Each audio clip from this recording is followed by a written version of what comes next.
నింద ఈ సమాజం పరనింద దాని నైజం తన కింద నలుపు తత్వం కనిపెట్టలేదు సహజం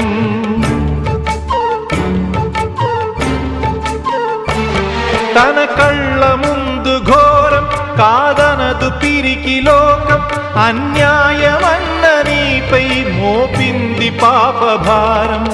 పడతి పరువు కాచే చేవలేని సంఘం సిగ్గుపడకపోగా నవ్వుతోంది చిత్రం ఆనాటి ద్రౌపదికి ఈనాటి నిగతికి అసలైన అవమానము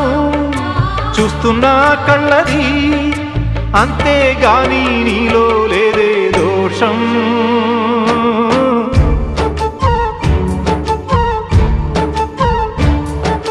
నువ్వేమి చేశావు నేరం